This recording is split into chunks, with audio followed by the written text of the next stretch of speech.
Hi everyone, or anyone who's watching, welcome to my YouTube channel and welcome to my first ever video. So today I'm going to be talking through the process of drawing for merchandise for Save Vietnam's Wildlife. Save Vietnam's Wildlife is a rehabilitation centre in Vietnam, obviously. I went to visit there to volunteer, mainly to see pangolins. So if you don't know what pangolins are, they're the most trafficked mammal in the world, and they're trafficked for their scales for Chinese medicine and for their meat. So their meat is considered a delicacy in a few Asian countries think they're rather tasty. I met some other volunteers there who wanted to fundraise for the company and didn't quite know how to do it, so we were talking and we decided to make merchandise to sell to raise money. And basically I'm going to be drawing for that merchandise. So let's get started. I started by writing down what products I'm going to be illustrating for, so that's a coaster, a tote bag and 6 stickers. I already had an idea for what I was going to do for the coaster, so I actually did that first and I'll show that towards the end of the video, but it was a pretty generic pangolin drawing. If you've ever seen a pangolin drawing, they're always going to be in that round kind of position. I tried to change it up a bit by twisting them towards the camera, so it's not just like a normal side view of a pangolin curled up. I don't know, I feel like that's been done quite a lot. I had a little bit more of an exciting idea for the tote bag, which had a pangolin, an Austin civet, a leopard cat and a binturong. I had never heard of a civet or a binturong, so it was really amazing seeing them as well. I actually love the Austin civet, not quite sure how you're supposed to pronounce it, but they're so beautiful, I love them. I copied this rough I did in my plan to a new document, and then I lowered the opacity so I can start my line work on a new layer. And the reason this is a perfect square was because I thought this would look good on a tote bag and I wasn't quite sure what measurements they're gonna use. I thought a square was a safe shape. While I'm going through the line work, I thought I'd talk about why I'm making a YouTube channel and I don't know, just a little bit more about myself. So I'm an illustration student. I'm just about to be going into my 3rd year, which is really exciting but really scary. I don't know, I'm a little bit nervous because I didn't do quite as well in my last year as I wanted to. I did well, but everyone wants a really high mark and I feel like it's really hard to concentrate on what really matters, which is whether I'm happy with what I'm doing, whether I'm happy with my art, and I'm working on getting my priorities straight. I've been wanting to make a YouTube channel for a really long time now, just because I think it would give me that extra push to draw more often. I know it's going to be a lot of hard work and it's probably going to be really stressful, definitely in my 3rd year, but I just really wanted to do it and I feel like I've been putting it off for a really long time, so I just thought, just do it. And if I end up only doing 1 or 2 videos and then I give it up, at least I can say I tried it. I hope I don't do that. I really want to post at least once every 2 weeks, maybe to start off, and maybe I'll end up doing once a week. I just think it'll be a little bit of fun. I was having a little bit of trouble with the pangolin scales, so I went back to the rough layer and added some lines and actually then just quick scales, so I knew kind of what size and what angle they needed to be in. So when I went back to my line work, I could focus on the weight of the line without worrying about which way they're going. You know, I could just get on with it.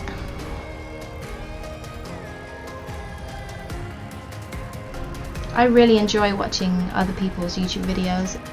It's really helpful actually and quite inspiring. I feel like if I'm really not in the mood to draw, I'll just watch a YouTube video of someone else drawing and it'll get me in the mood to draw and I can draw alongside them, and I'm hoping that's what my videos will be to other people. And I'm also aware that I'm definitely not a professional, I'm not anywhere near that level, and I think that's kind of nice to see on YouTube, is people learning and growing and improving, and it's quite inspiring if you're starting out or if you've been drawing for ages. You know, I still get inspired by others on YouTube. I just think it's a really good thing to do.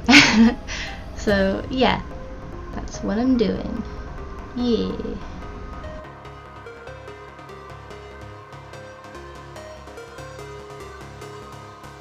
I also want to mention how horrible it is to hear your own voice saying the same sentence again and again in a really cringy way.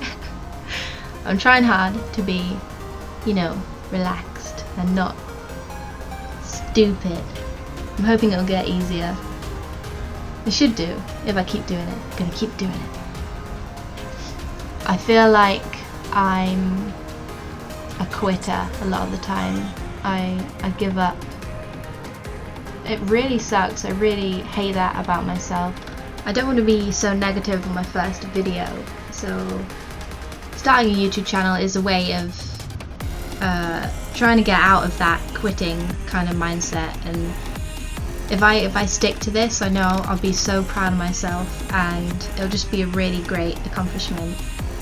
I'm also going to have to get over the fact that I sound like a stuck-up 14-year-old girl. I don't know why, but I am so... my voice gets kind of posh when I'm nervous, I think. I feel like when I'm more relaxed, I'm not quite as... maybe I just think that or hope this, actually. I don't know. My voice is too posh for my liking. I don't think anyone likes their voice, but anyway, just gonna put that out there in my first video. Hey guys, don't like my voice. Yeah.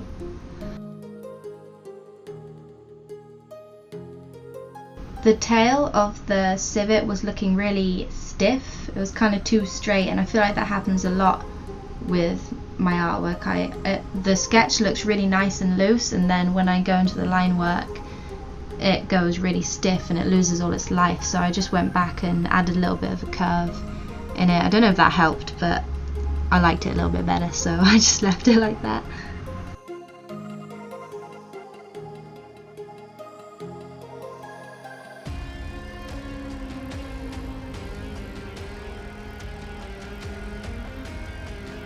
The leopard cat was actually the most difficult for me to draw, which is interesting because when I was younger I pretty much only drew tigers. I remember I would draw them in school, so I thought that this would be one of the easiest ones, but I guess I haven't drawn cats in a while, so it was actually really difficult. I really struggled with the legs and the feet. I know I always struggle with cat and dog feet, just toes.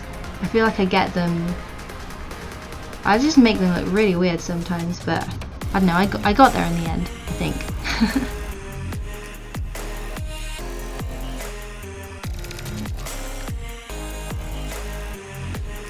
I left the patterns of the civet and the leopard cat to the end because I thought, well, I wasn't quite sure what I was going to do with the colouring yet, so I thought it would be easier if they were on different layers.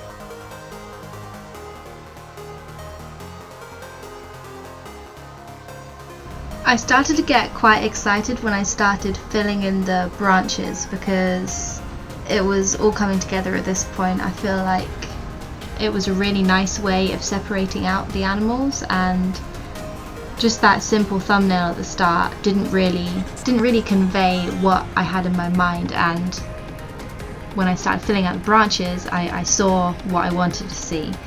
You know, that moment where it all goes right.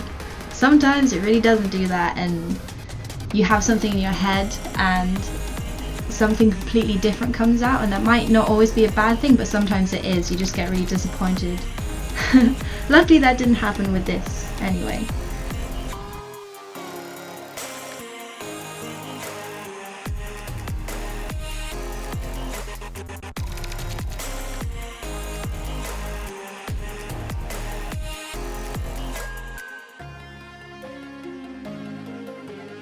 So once I'd filled out the branches, I could start on the patterns. This didn't take too long, although again the leopard cat's patterns were actually really difficult because I don't know, I feel like I thought it would be really simple, you know, just drawing spots, but they ended up looking really weird, especially on the tail. They were just too perfect, I think. So when I scribbled over them, kind of in the direction the hair would go, they looked a lot more natural and less cartoony, I guess.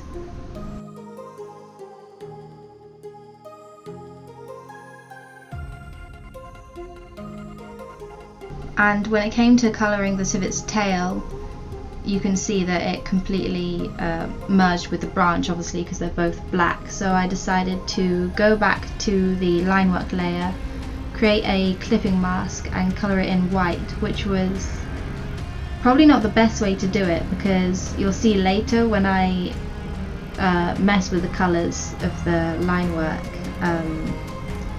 it becomes a problem. The Bintrong was looking really plain at this point, so I decided to go back in and rub out the pencil around the eye and the nose just to make it a little bit more detailed. Later on I also add a little bit of line work around the nose because it was looking too simple.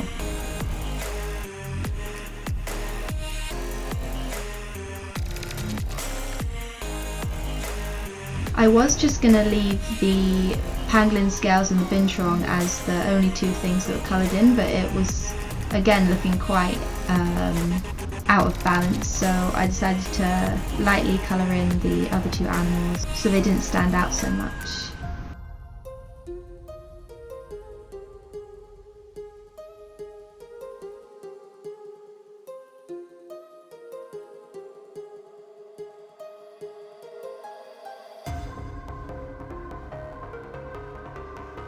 So now you can see why the white would have been a problem, because I wanted to create a clipping mask over the black and make it green, and if I left that white there it would have filled in that gap again, so there would be no separation from the branch and the tail, so I had to go back in and rub it out basically, and it was fixed, so it was fine.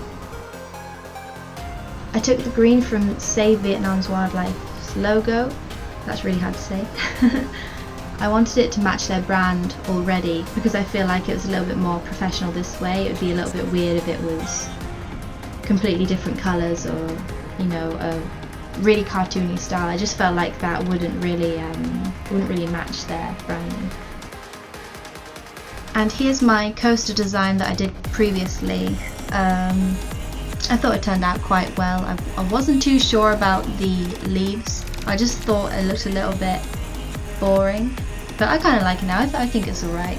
And I also made two files, one green one and one black one, because I just wanted to give the people I'm working with a little bit of choice, and also maybe they can just make merchandise with both designs on it, you know, some black and some green, so the people who are buying it will have a little bit of choice. I don't know. Anyway, that's the end of the video. I have no idea how long it's going to be, probably not very long, because I really don't know what to say, just because, you know, it's my first video. I'm a little bit nervous. But yeah, I hope you've enjoyed it. Thanks for watching, and I'll hopefully be back with another video sometime. Okay, thanks, bye!